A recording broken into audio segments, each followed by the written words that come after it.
11 years ago, my newly wedded wife and I moved from Uganda to the United States with one goal: to make Africa great again. Wait, was Africa ever great? As a matter of fact, yes. At one time, we led in science and math, engineering and architecture, medicine, navigation, and even music. What happened? I think that's a question for another day. The question today is, why look to America? Because, ladies and gentlemen, today America is greater. But the America that is great is the America that has spread its ideals beyond these borders. And in my view, no single idea has had greater impact on people around the world than the idea of a market economy, the notion that free enterprise, hard work, and a conducive political system should drive prosperity and reduce poverty. Now, I'll be the first to admit that this system has had its many limitations. In fact, inequality in the US is alarming, with many Americans living paycheck to paycheck. From rising healthcare costs to crippling student debt, both of which I have personally experienced, a lot of people are beginning to lose faith in a free market economy. However, as a friend of mine likes to say, no other system has lifted far more people out of poverty than capitalism. But like most of you, I believe that capitalism needs to be redeemed. And the congregation of the church can play an active role in this. You are the marketplace leaders, and the marketplace should be your mission field. And if many of us agree that capitalism has lifted far more people out of poverty than any other system, then why is the congregation far behind in advancing marketplace solutions for the hurting world? Why has there been no paradigm shift to the way we approach missions since the groundbreaking work of When Helping Hurts and Toxic Charity? To be sure, there's been some progress, but not nearly enough. We need to mobilize the congregation to deliver on its potential to change the world, to bring business ideas to the hurting world. Why does the marketplace matter? For starters, Billy Graham says so. You've heard that he predicted saying that, I believe one of the next great moves of God is going to be through the marketplace, through the believers in the workplace.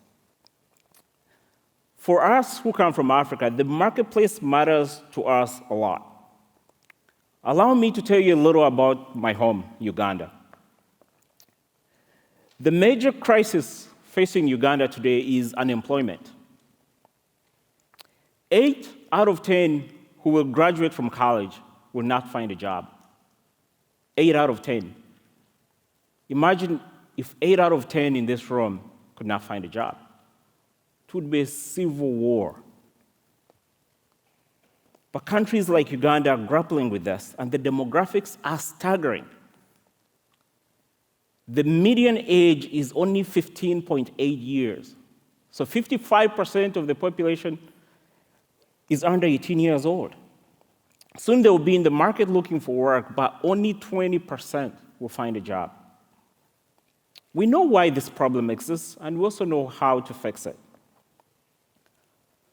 Small and medium enterprises, which are the most strategic engine for job creation, have no access to capital. In fact, according to the Financial Times, 84% are unfunded or underfunded. So that sad reality looks like this, where you have, on one side, millions of micro-entrepreneurs with some access to capital from microfinance. And then on this other side, you have a few large companies with access to capital from banks. But in the middle, you have small and medium enterprises that are too large for microfinance and yet too small for banks. And that creates what we call the missing middle. And the missing middle is the reason Africa has no middle class. This dichotomy largely explains the unemployment crisis. But now consider this. Small and medium enterprises in America make up 99% of all businesses in this country. That number is flipped when it comes to Africa, with more survivalist micro-entrepreneurs existing and very few large companies. The evidence for small and medium-sized businesses is compelling. To create jobs and unleash economic freedom, we have to support small and medium businesses. That's where the greatest opportunity for lifting people out of poverty in Africa exists. To create jobs and a middle class, we need middle market companies. By the way, an MIT Poverty Action Lab study found that microfinance does not move the needle. It's not that transformational on income in the long term. They found that most people use credit for consumer needs, not to grow businesses. And for me, what that tells me is that people need jobs to meet their needs. Now, this is not to say that microfinance is not important, no. But it is wrong to assume that microfinance leads to job creation. People are doing micro businesses not because they are entrepreneurs. They are entrepreneurs because that's the only way to survive. Now, African governments are beginning to embrace the idea of the role of the marketplace. An example is Rwanda. My friend Paul Kagame, the president of Rwanda, sums it best when he says that entrepreneurship is the most sure way of development. And to back this up, they've created a very business-friendly environment. You can register a business in 6 hours and start running in Rwanda. Do you know how long it takes in Kansas? 5 days. I was first introduced to entrepreneurship at a very young age. Having lost my father 2 weeks before I was born, my mother was forced to become an entrepreneur. To put food on the table, she had to start a small business. Now, granted, we were the archetypal micro-entrepreneurs. But that education really introduced me to the power of entrepreneurship in creating employment and the role that capital plays in growing businesses. And that led me to the dream of starting Hinga. Now, Hinga is a Christian impact investing fund. We invest in values-driven entrepreneurs in East Africa to create jobs and transform culture in East Africa. Our solution is threefold. We have the Hinga Mini MBA, capital, and discipleship. The Hinga Mini MBA is a business curriculum to train and make our entrepreneurs investment ready. Now, after the training, we provide capital so they can grow their businesses. And then we disciple these entrepreneurs in a chaplain-like model throughout the entire year. In just 3 years, we've proven that this model works. Since 2017, we have invested in over 130 ventures across the education, healthcare, agribusiness, and manufacturing sectors, supporting over 2,500 jobs. But the real heroes are the entrepreneurs. Entrepreneurs like Gloria, who runs Endiro, by far the best coffee shops that I've ever been to. She has grown to 6 locations and employs 55 people. She mentors and disciples these entrepreneurs, but she goes beyond and trains and equips over 2,000 coffee growers, often paying above market rate for the coffee beans. In fact, 30% more, because Gloria does not believe that ethical sourcing is enough. She believes in redemptive entrepreneurship, and so she will sacrifice a little bit of profit so that everybody can win. I have one more example that will somehow shock you, but also enrage you and hopefully inspire you to action. According to the World Health Organization, 16 women die every day in Uganda while giving birth. 16 women. 84 babies die in childbirth every day. And 92 babies are stillborn every day. Now, if that doesn't make you angry, then what does? But even if you become angry, you're wondering, what could you do? One Ugandan doctor is the angriest of us all. For the last 6 years, he has built a 6-story twin tower structure, brick by brick, that will accommodate 100 beds when it's completed and serve about 500,000 people in his community. In his current clinic of 8 beds, they saw 18,000 patients last year. And when this hospital is completed, we anticipate they will see over 100,000 patients every year.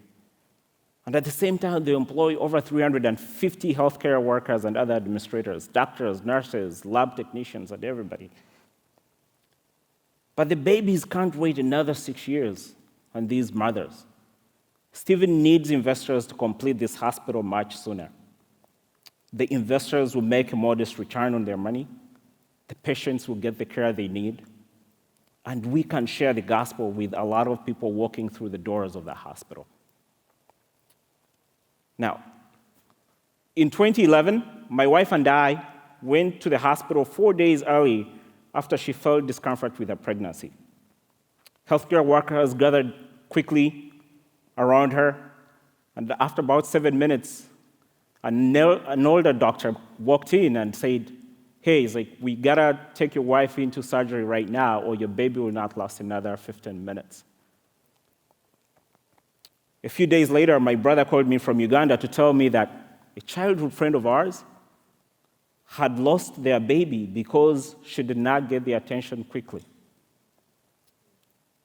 They had the same experience as we had, but we had the care that they didn't have. A lot of the issues we are facing are fixable, but they will take private capital, and it will take to move the congregation to respond to some of these needs in a sustainable manner. Now, as I conclude, how can the marketplace leaders in the congregation respond? Well, one, we've heard you can respond by investing capital. Opportunities exist, and I think there is beginning to be a movement of faith-driven investors and platforms to be created for people to get engaged. One leader, Henry Kastner, the founder of Sovereign's Capital, is leading that movement. And people like Greg and Tom Lanihan, they're actively trying to mobilize believers to become impact investors. And the secular world is way ahead of us on this.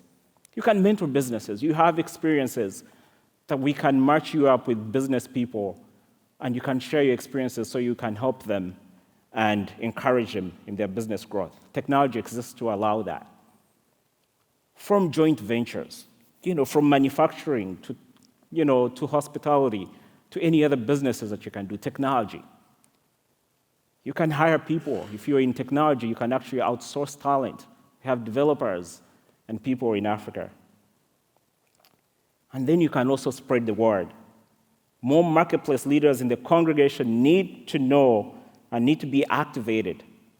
Make it your role to inspire them and to bring them to visit Africa. Now, I'm not one to fearmonger, but Islamic banking and finance in Africa is a big deal today. And they invest for the long term. They're not just looking for quick, return here and there. And with Islamic banking also comes Islamization. That's why it's one of the fastest growing religions in Africa. Where is the congregation? And what should be our response to this? Thank you.